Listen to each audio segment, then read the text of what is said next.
right, good morning and welcome back. You're still watching TV47 Breakfast, and we're now getting to the last leg of this show where we want to talk about matters youth unemployment and whether or not innovation can actually fix this crisis.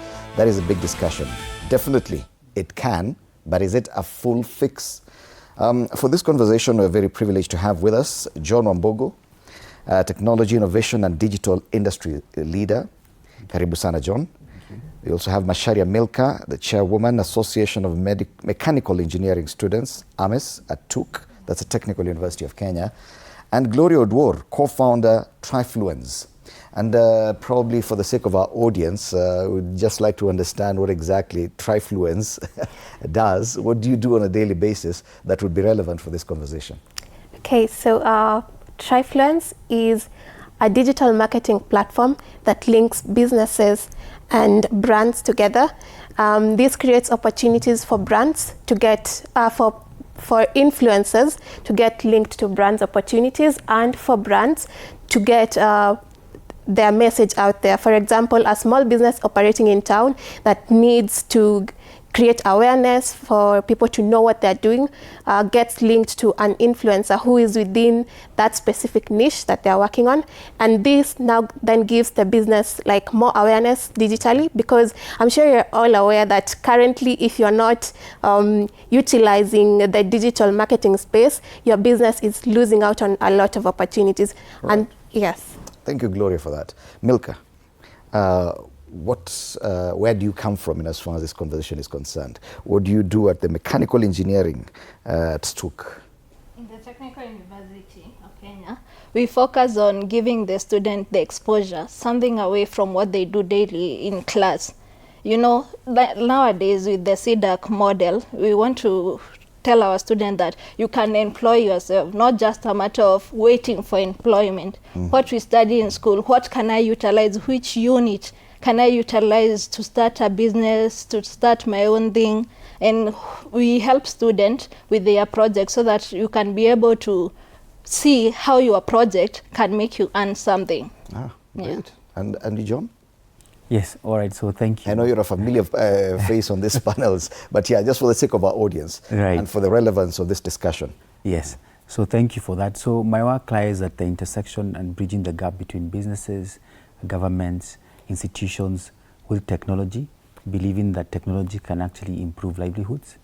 I also am the head of technology at IDF. IDF is Informal Economy Development Forum for the African, for the continent. Okay. So that's where I exude then my advisory. Great. This is going to be a very interesting conversation. Thank you. Thank you. Because now, okay, fine. With the unemployment crisis and the opportunities that the internet came with, everyone would believe that innovation is the way to go.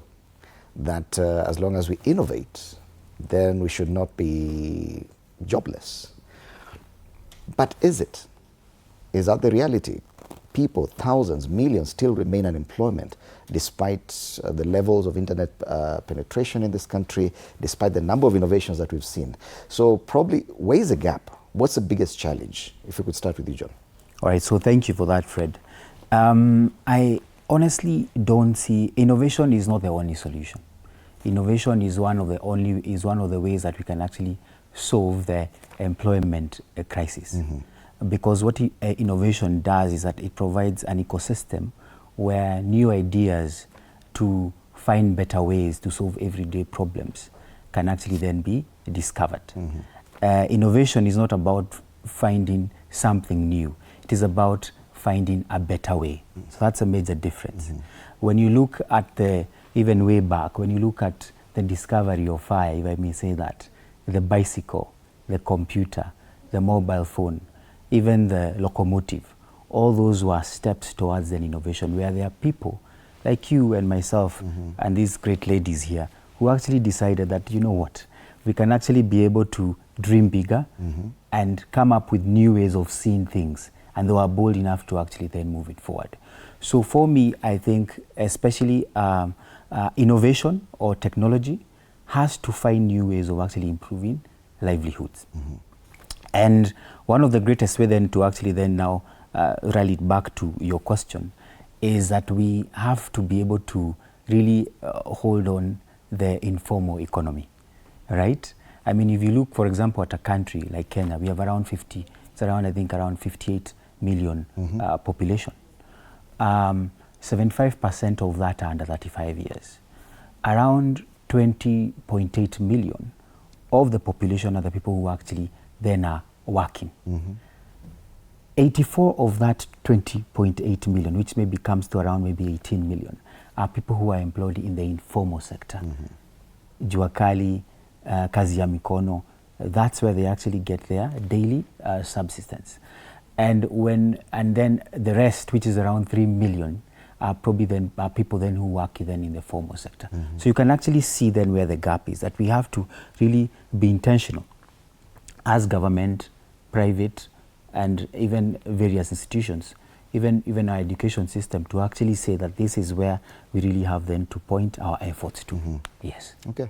Milka, the solutions you offer from a student's perspective would obviously come with some own challenges as well. These are people who are still in school, trying to get some skill, and you're telling them, fine, you can actually do it yourself, you can run your own business. Is it that simple? No. It's not that simple. You find that most of the students, they come up with very good ideas, very good projects, but not the school, nor the government has a plan whereby they take each year, like they say, each year we must take like 2 or 10 students from a county and sponsor their project, depending is their project worth something. But we don't have that plan. Also, there's this fear of starting, that you find that they are afraid. Will I fail? Will I make it? Then maybe the motivation, because the government is not supporting you, maybe your parents see your project like a joke. So if you miss this support, then it will become very difficult to materialize your ideas. So there's still this reluctance to venture out of the informal setup, like the formal setup. Like everyone wants a job in the formal setup. Yeah, most students, you find that they want the pay, they don't want the risk. You know, when you get employed, you are assured of a salary. But for you to do the innovation part, you need to have the ideas, keep updating them. People don't want that hassle. They just want to, let me get employed, let me get paid, and rest. But if we can take that risk, then for sure we can minimize the employment. Yes. Yeah. But there's something interesting I've heard from Gloria, the fact that Trifluence is not necessarily for the innovator. It actually provides direct employment to influencers. Is that the understanding? Does it mean that any innovation can only benefit the main innovator? I would say yes and no, because innovation, just as he has mentioned, does not mean it has to be novel.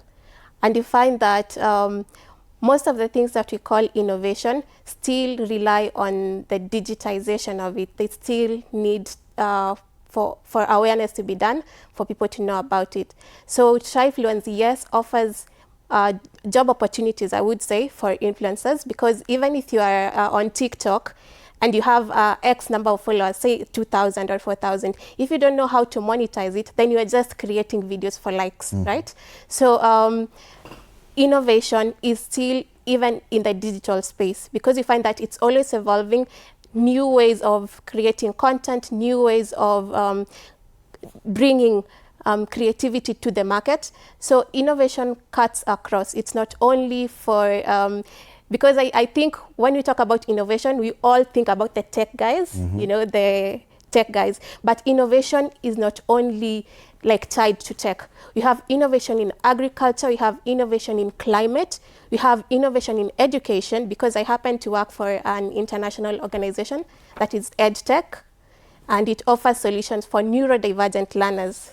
That is fully gamified. So innovation is multifaceted. You can't, because most people have this notion that when you talk about innovation, it's synonymous to the tech guys, developers, and people in the tech space, which is not true. So even with Trifluence, it offers solutions cutting across all the sectors, because you find that there's innovation in agriculture, same as innovation in education, and it cuts across all sectors. And you just hit the nail on the head, because John, if Kenya's main economy, or they say agriculture is a backbone of this economy, then a lot of the innovation we should be seeing should be based in agriculture, or should be focused on that. How come that is not the discussion? As she said, a lot of our focus is on tech-based. We've seen fintech and things around money and banking. But when it comes to agriculture, have not come across many platforms or innovations that focus on that sector. Is that the problem, Ms. Moba? Yes, I do feel that right now the cool name is also to say then agri-tech. But I honestly do believe that, you know, for a farmer, for someone who wakes up in the morning and discovers a new way to actually prune their crops in their own way without actually having to digitize it or actually even to actually use smart farming, that is they're already innovative in what they're doing, right? But I think the biggest issue that we have is on the visibility and the amplification of it. The green gold, as we call agriculture, is still the backbone of this great country, still the backbone of the continent and even largely the world. We cannot be able to survive without actually having to eat something every day. So I do feel that amplification has to be done that, but also we have to also embrace it in a new way of looking at it. We have to make agriculture cool, right? Governments, as I say, institutions, the media, every person is their responsibility to actually make then agriculture then look cool, so that it can be embraced by, you'd say, the millennials, the Gen Zs, and the Alphas, and even all those generations that will actually even come even after us. So the intentionality has to be making it very, very cool and say that we can actually go back to the basics. And you understand, but also saying that when you understand the new ways, smart farming, right? How can even tech, for example, steel, right? How can it be backed to agri and say that it can also help me improve my yields? As I said before, and I'm a firm believer of this, tech or innovation is only successful if it actually is able to improve livelihoods. If it's not actually able then to do that, if it is not able to increase my shilling to 2 shillings, if it is not able to put food to my table, then really and truly, then what is it helping? Is that where the gap is? That even the uptake of this new ways of doing things? Because I'm sure there are people who've come up with new ways of doing things, including agriculture, mechanization, using tech and all these things, that we still have a huge gap because we're trying to tie it to the level of unemployment in Kenya. And if at all, agriculture is a backbone of this economy. So where is the disconnect? I would actually say the disconnect is that, you know, in agriculture, it's mostly done in the rural area. People are behind in technology, they are behind in skill. Most of them don't even have the money to buy these expensive technology equipments. Like when you tell my mother, you need a drone to be monitoring your farm far away from home, you see, she will be reluctant, she'll not be like, no, that is not possible. When I tell her, like, you need a smart gadget that can dictate the soil moisture on your cabbages so that you ensure that you don't have to wait until you go and open the tap. It can automatically open the tap for you and irrigate the farm. This thing, because they are used to that culture of doing the things in an old way, it's for them, before we let them come into technology, it's taking time. Some don't even have their smartphone, because like in my school, there's a guy who came up with an app where you can check the prices of your produce depending on the town. You can check the weather, you can get the updates, but you find that even network is a problem at home. So telling my mother, use that app to know the price of viazi in Nyahururu, it became very difficult. So there is that gap, technology-wise, because of lack of the equipment, gadgets, and the money to do it. What about the level of skill of for someone to be able to adopt any level of innovation? Do you feel like probably we are not mainstreaming some of these things? And we're using agriculture as an example because it has the potential to employ a lot of people. Do you feel like our curriculum fails to a certain extent to help people in their potential uptick of innovation and new technology? Okay, thank you for that. First and foremost, innovation does not operate in a vacuum. Without the proper systems and structures, even if you are brilliant and you have something very novel, without the right structures, you are not able to commercialize it, you are not able to take it to the market. And just like our fellow speaker said, structures in Kenya, though they are developing, we still have a long way to go. And education is part of these structures that should ensure that innovation becomes mainstreamed, and access to resources. For example, just as we are using agriculture, you find that as much as technology is there, people are not yet skilled enough, people are not yet learned enough, in quote, to be able to utilize or to access this innovation. So there is a gap between the skills that we are being offered and what is actually needed. I graduated last year from the university, and you find that even with the degree that I have currently, there's still a mismatch. Because when you get to the market, whatever you learned at school is not necessarily what is needed on the ground for you to scale or for you to even get a proper job. So there needs to be like alignment with regards to what people are learning at school and TVETs and what is actually needed in the society currently to propel innovation, because only then, once you have the proper structures, we'll now then be talking about how can then this innovation be used to create more job employment opportunities. Yet we talk about Kenya's proven literacy levels. We are doing well in comparison to our neighbors. But why is it that when it comes to knowledge, skills, upscaling and stuff like that, there's still... We are very innovative. We are very fast with the internet. People can do a lot of things without necessarily going to school. Then what's the problem? I think you've described it very, very well. We are what you call early adopters, and we've always been, and we are big at consumption. And it's very, very nice to hear, young people also just being very innovative and coming up with our own platforms to actually do that. So that's very, very commendable. I'd actually propose a hybrid system to what they were both saying. One is that even you talked about your mother and even like that generation that is before us, is that I'd propose a hybrid system, that they have what you call lived experience. They have experience of understanding the climate, the weather patterns. They have the experience of seeing how patterns are changing. They have that particular experience that has actually been passed down. But so it is not saying that out with the old and fully in with the new. It is actually us saying that we can actually learn from that experience that has been there and then use that to actually then ideate and look for opportunities into the future. And that is also how they now come into education, is that then we also have them to try then reimagine our education system. And not saying that we just have to learn whatever has been there over the years, because I think that's what you call elimuduni, Do you think that's what we are doing right now? Or we are stuck at some old curriculum. Yes, because we are really not preparing our graduates for the future.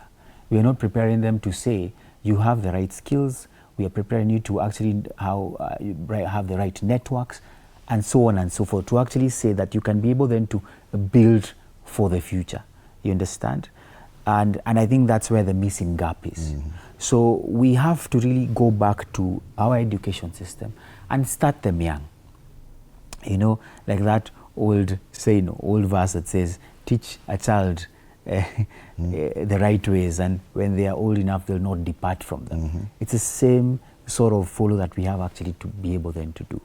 So I propose a hybrid system where even the ones who've come before us, we can actually sit them in the room and say, what have you learned?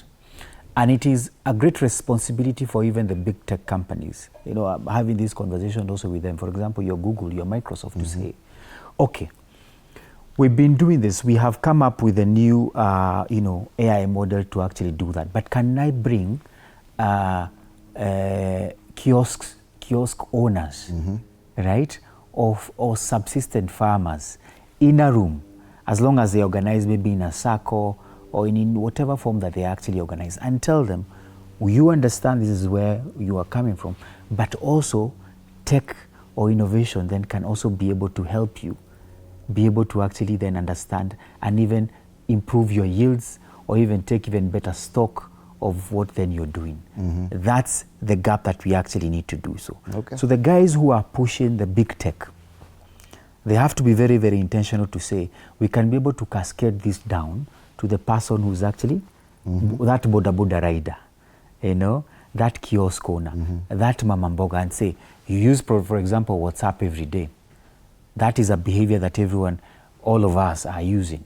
We actually then tap on that particular behavior to say, you don't have to struggle to go and find a shop somewhere, you know, but you can actually say, I can start without, I can take a picture of my onions and I can actually post it on my WhatsApp status and even in groups that I am in. And we start leveraging on technology that way, you know. So I do see that the biggest maybe disconnect, and this is really where we have to work hard on it, is that people are looking at technology as a barrier, not an enabler. And that is just not the responsibility of the people who are on the ground or the people who are pale mashinani, but it is our responsibility as every person. Okay. Yes. And we seem to be suffering from our own success. Because in as far as innovation is concerned and tech is concerned, fintech in Kenya is doing great. I think we are among the leaders in issues, mobile money and exchanging finances and all that. And anyone talking about innovation now is just focusing on the money bit. It's how to move the money, how to make payments, how to do this. But on these other ideas, probably how to even generate, how to manufacture, stuff like that, we are very slow at it. Why is that? Is it still to do with education? Mostly is lack of exposure. You find out like in Kenya, there are no many platforms where people want to enjoy this innovation side. You find that in TikTok, you want just to watch funny things that make you laugh. But anytime you come and see somebody is trying to innovate something, and you just scroll very, very fast because you're not interested. Like, people lack interest in this thing, and you find that those people who are trying to innovate, they lack the audience because nobody is interested. So you find that even for you to think about it, it becomes hard because you're not interested in this thing. But if our young generation can be interested in this thing, that you find that most time you spend on TikTok or any other social media is not just about funny things. You go and look about innovation, your mind will be bold enough and you'll be able to come up with solutions. And maybe these innovations that are always published, like in Kenya, there was another one just the other day in KICC about innovation. You find that there's little audience because they feel like this is not for me. But you find like a show, Chibukizo, somebody is going for a show, there are so many people, they just want fun. But when it comes to innovation, you find a smaller number, and then those people become demotivated. Yeah? Some people lose hope because my TikTok, I post something very important, a robot or something, I just get 10 views, but somebody who is just there dancing, singing, is getting 1 million likes, so they become demotivated. But I would wish people can spend more time looking at this innovation. Maybe you can even support those guys, because for us, this generation, we don't have the finances. But for you, our parents and our guardians, you have it. If you think the idea is nice, you see it, that person is posting on TikTok, support them. If they are selling something and you see it's important, you can use it on your job or at home, please support us. Yes. Why is that behavior like that? Why are Kenyans like this? We just like what we may call, okay, for lack of a better word, frivolous. Absorption of whatever is out there, but when it comes to things that could help us, because we're talking about youth unemployment. These are the youth, they're already online, they're already interacting with some of this, but they feel, I'd rather the easy content. I think that is mostly tied to I would say our education and the mindset that we have adapted throughout the years. It's a generational thing. Yes, because if you look at the content that most people would prefer to consume, mostly entertainment content, but that's mostly because, for example, innovation previously was tied to struggle. Like you think of someone who is an innovator or an entrepreneur, the struggle that they go through, whatever. Like, so we geared ourselves more towards like entertainment because of the dopamine hit that you get from just scrolling and just watching content that is more entertainment based. And also I would say the exposure in terms of, you find that most of the innovation within Nairobi is, within Kenya, is centered in Nairobi, right? So someone in the rural village or within uko mashinani, most of the content that they wouldn't really get that much content on innovation, and unless they are part of, like they are linked to it. But for entertainment, it's like it's globally everywhere, you find it everywhere, unless you have that deep interest to know more about what's going on in innovation globally or even in Kenya. But I think it's just how we've normalized innovation to be linked with struggle, and how our mind generally gravitates towards less struggle. So entertainment, which gives you the dopamine hit, is what you'll mostly gravitate towards. And I think that's something that should be, we are actually shifting from that with more content on innovation, more content on entrepreneurship, people giving tips on how to grow your business, people giving tips online on how to scale your business. And I think most people, or some people, know about Diary of a CEO. The guy, Steve Bartlett, I don't know if I'm pronouncing his name correctly, who has really been giving out content on innovation, entrepreneurship, and the likes, who are really championing for that. So the more content we get with regards to entrepreneurship and innovation, the more we will see a shift from the content that the youth are consuming. And once we see that shift, we will definitely see more increase in innovation, because What will push young Kenyans towards, because we're talking about a lack of hunger for such, what will change? What will make us change? Because Kenyan youth don't have jobs, yet the opportunities are there, but there's no hunger towards that direction. I think one of the things that will actually do that is the kind of content that we are consuming. Once you get exposed to more of this content, your mind really develops in that direction. And that's when you develop that hunger, because you saw, for example, someone who you grew up with made it through innovation, through entrepreneurship. That will really spark that curiosity and that drive within you to now pursue it. So I think the more content we have around innovation and more success stories around innovation in Kenya, homegrown content, the more you'll find people gravitating towards it. And I wouldn't say we don't have the hunger. I would say it's more of not having the right tools and resources to really put out whatever we are doing, because we have a lot of innovative youth in Kenya, that's for sure. From my university days, I led a global innovation program called HALT Prize. And during my time as the campus director, we had over 300 innovations. That's just from October to March. We had over 300 students coming up with brilliant ideas and brilliant innovations. But from that large number, you found that only 3 actually got to market, and only 3 are actually now fully fledged businesses.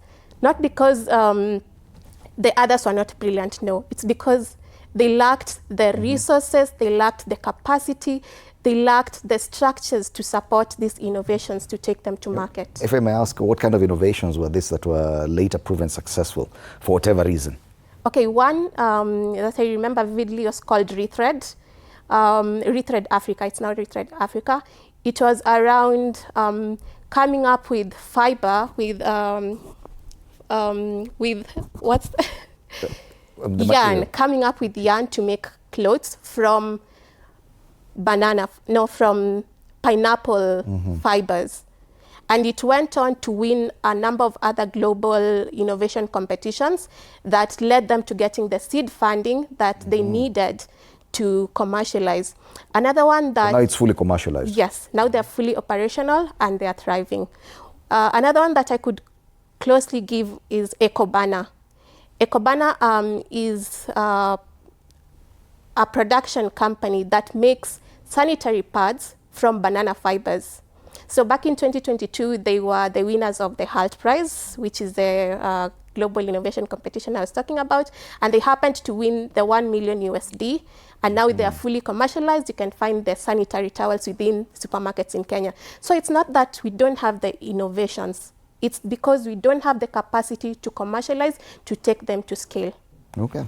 And the issue of failing to monetize some of these innovations, like there appears to be a knowledge gap even in that area, and I think Milka mentioned it, that many may come with some innovation, but how to monetize it, or how to market it, how to ensure that it becomes, what did you say, it's out there.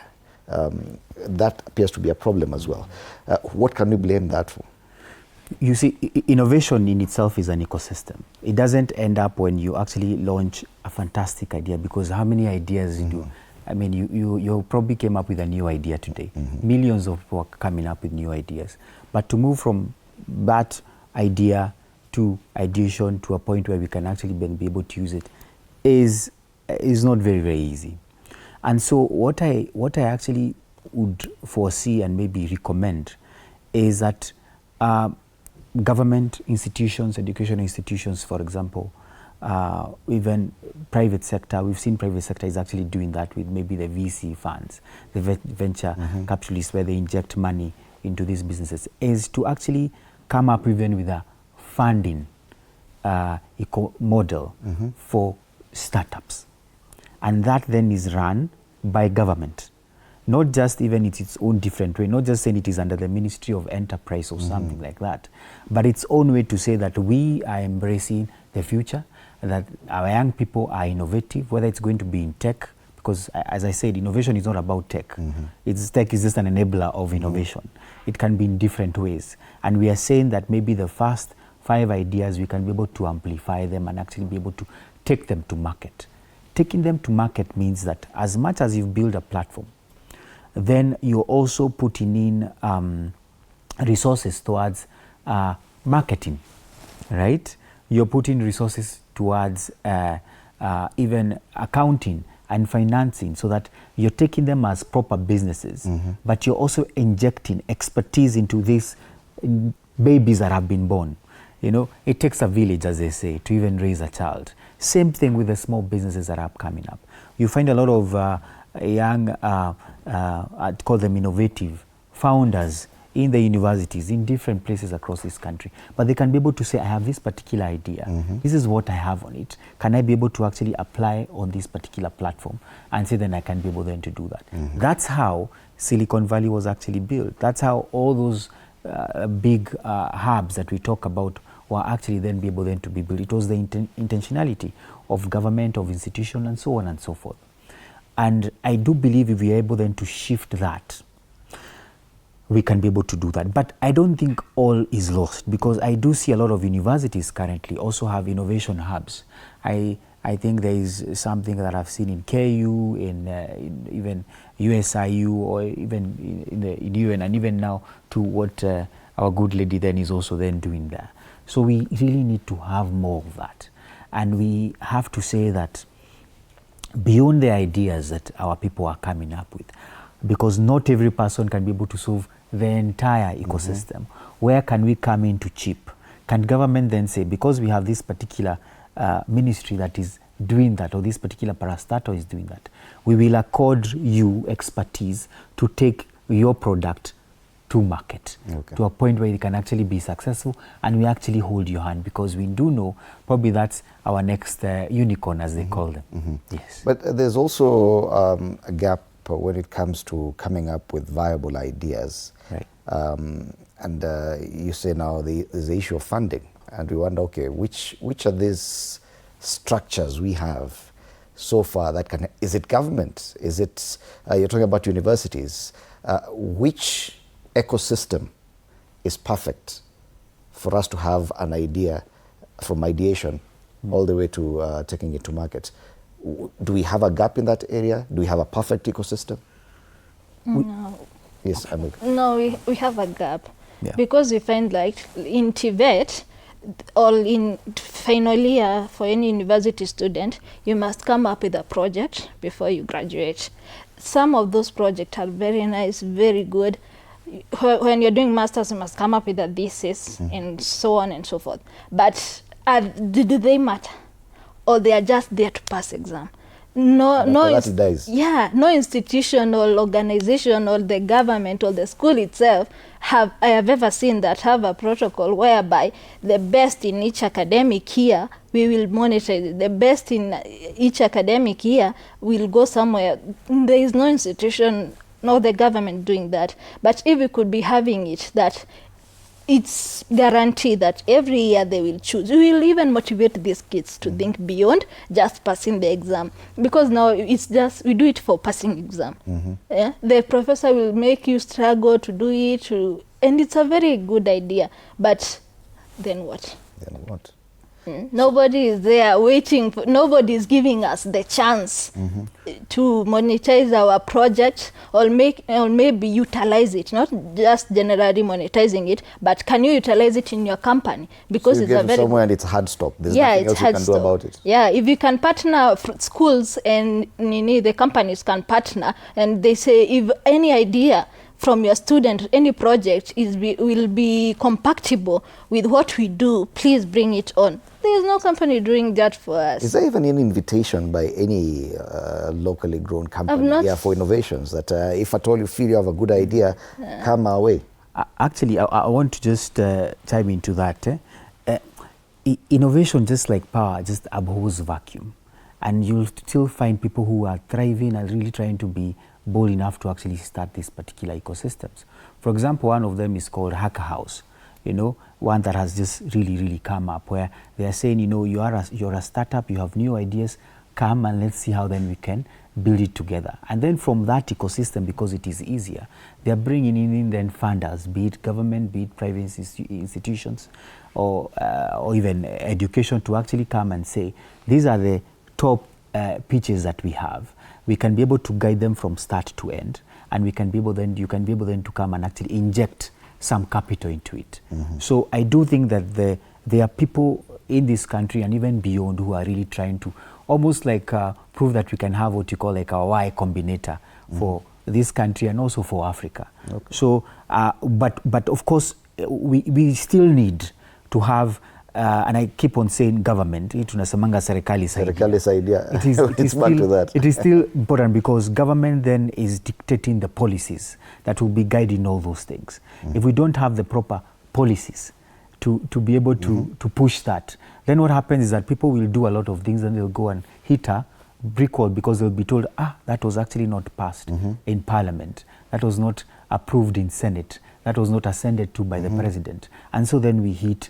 So every person then is actually needed. And we have to also move, and I really I've talked about this broadly, that we have to move from just being a people that is very good at policy and writing down policy to implementing. When you look at countries like Rwanda, for example, they came and they brought their students here and they learned. And they still even leverage on our expertise even to their country. And what they are doing, because we have fantastic policy, they pick up the policy, they pick up the beautiful concepts that we have, and they go and they implement them back into their own country. Yet we have existing policies. Yes, we do have them. We do have existing policies, but most of the policies we have do not see the day of light. They are beautiful papers that have been done, you know, by our professors, by people who are also in different corporate ventures and different, you know, they have different abilities. So we have to be very intentional to be able to say that we can be able to actually, and I've said this here before, to bet big on our people. We have to say that this is where we'll put our money in, because we have good policies, but how good ideas, because policies are like ideas. Yes. But how do we actually move them from that to the summit? Yes. There's also fear that you may come up with a brilliant idea and even propose it, pitch it to someone. Then tomorrow they take it and run away with it. And you just see them upscaling it, and there's nothing much you can do about it. Do you feel that that contributes to the kind of reluctance that young people have? I would say yes, it does. Because I think recently there was someone taking I don't remember, I don't want to say the company to court, because the person felt that they contributed majorly in their innovative thing that the company launched without even acknowledging them. So I would say that is actually a fear among innovators. And even as we worked with student innovators at campus, that was actually something that most would relate to. And we encouraged them to patent their ideas and to seek the legal formalities that protect them with their ideas. Because you could, just like this person who is always suing company X for an innovation that they maybe contributed to, they would not be in such a situation if they took their time to patent the idea and to get the right documents that protect the idea. And I believe this goes back to education, because most of the innovators just do it without having the proper knowledge or having been taken through some form of mentorship or some form of guidance for them to know at this stage you're supposed to be doing X, at this stage you're supposed to patent your idea, at this stage you're supposed to look for collaborators and whatnot. So I believe if you have proper education for people who are getting into innovation from the get-go, then they will be protected or better protected from things such as stealing of ideas. And like he mentioned, Hack House, ALX, and all these platforms that support innovation in Kenya are actually trying to bridge that gap. So yes, that fear exists, but there is hope, because there is something you can do about it before even you get to the stages where your idea can be stolen. But that should not deter you from taking your idea out there. There's nothing new under the sun.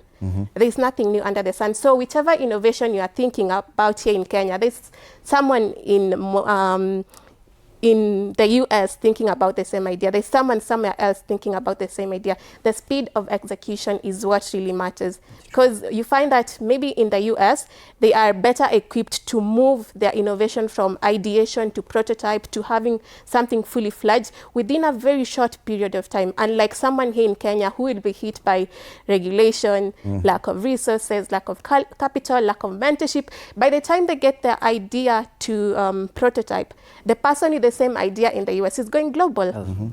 So the fear does exist, but that should not deter you from taking your innovation out there. You just need to find ways of protecting your idea through patenting and just getting the right tools to protect your idea from the ideation stage up to commercialization. Okay, because the question we're trying to answer is, can innovation fix the unemployment crisis? But from what I hear, not now.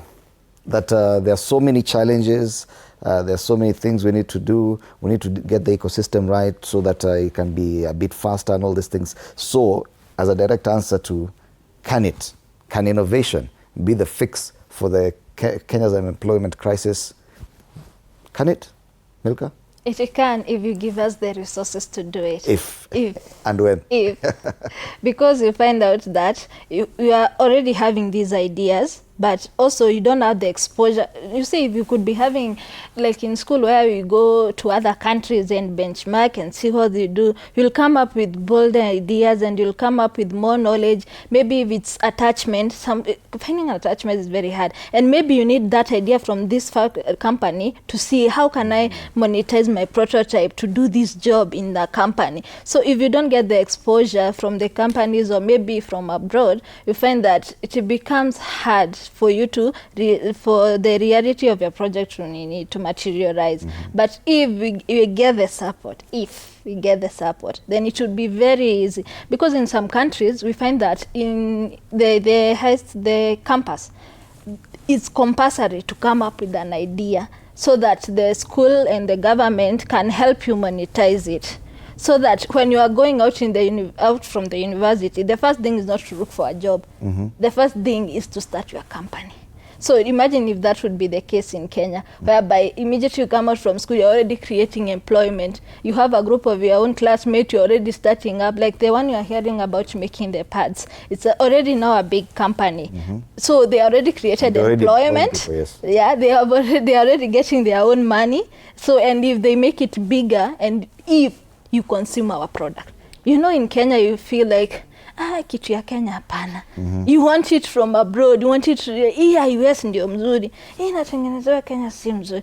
So but if you start consuming our product and believing in us that we have the brain, we can do it, then it will help a lot in creating an employment trouble. What will it take? I mean, for me, I want to encourage our audience in the words of, was it Bobby Kennedy in 1966, when he said that the future may be beyond our vision, but it is not entirely out of our control, meaning that we cannot give up, meaning that we have to constantly be looking at new ways to better our problems, and that is innovation.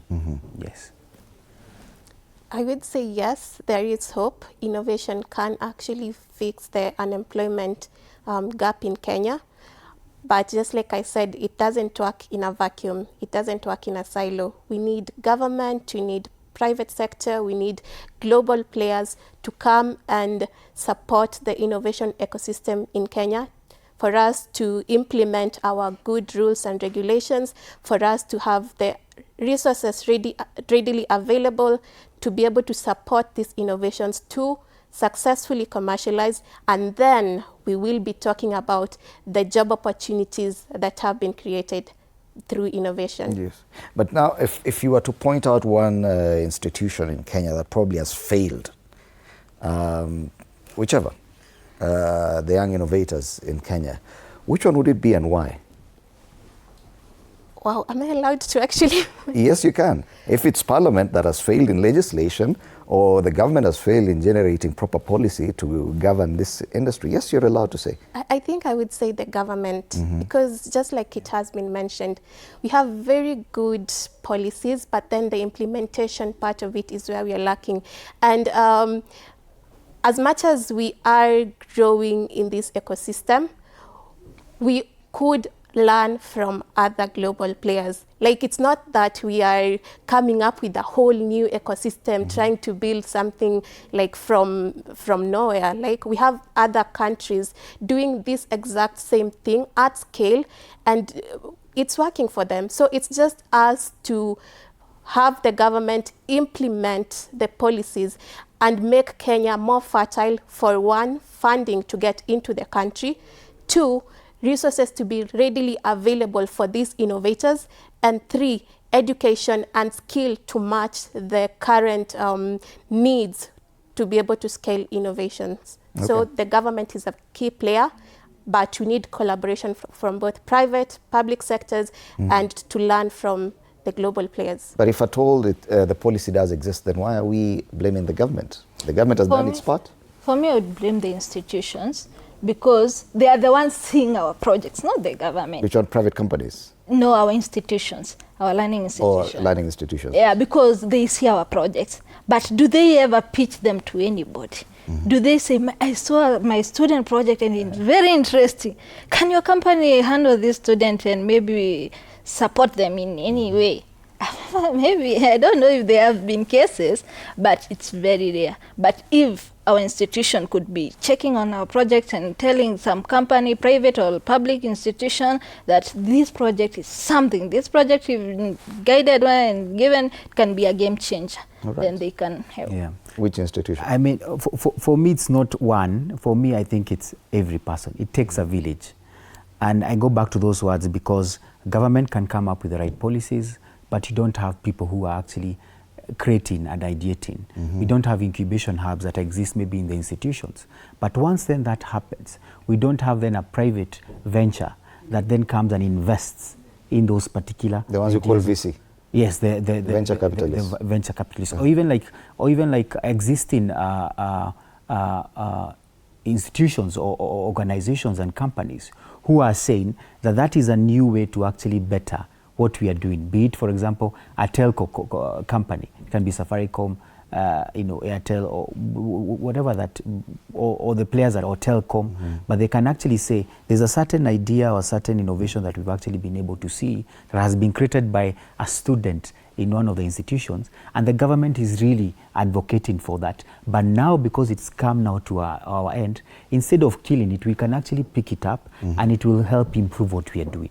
And they can actually invest in it. And also, we also need our population, our people to say, this has been built in Kenya, we can be able to buy it and we can be able to support it. Okay. That's what I mean. It has to be every person moving forward. All right. Yes. Should I take that as your parting shot, or is there anything else you may want to add in probably a rallying call to Kenyans or to the government or to whoever is that? Yes. Yeah, I would like to actually commend the government and all the institutions that are currently playing in this field. I know we are evolving and we are growing within the space, but so far I think more and more institutions and organizations are really taking up the challenge of fostering innovation within the country, and that is quite commendable. And I hope and I believe that we should scale it up. We should move the conversation from Nairobi alone to the rural areas, huko mashinani, so that if we get more innovations that are relevant to solving the problems that affect the people within those localities. All right. Thank you for that. Any other thing that you... Yeah, I think also the government should not wait until we get donation from outside the country so that they can, you heard about that one for the pads. It was an international award they got because an international company was able to fund them. But why can't it start here in Kenya? Why can't they just do it for us without waiting until that once per year thing or twice in 5 years? Yeah. And how many can win that award? Yeah. Yeah. I mean, for me, as we conclude, innovation is a case point of making it better. It's a case point of making it better for everyday problems. Right? It is not about creating something new. And innovation is not about a young person. It's across all ages. Someone who's 90, 80, look at the chap that we call the KFC guy, you know, Kentucky Fried Chicken, Yes. a gentleman who actually came up with something innovative when he was almost in his 80s. Yeah.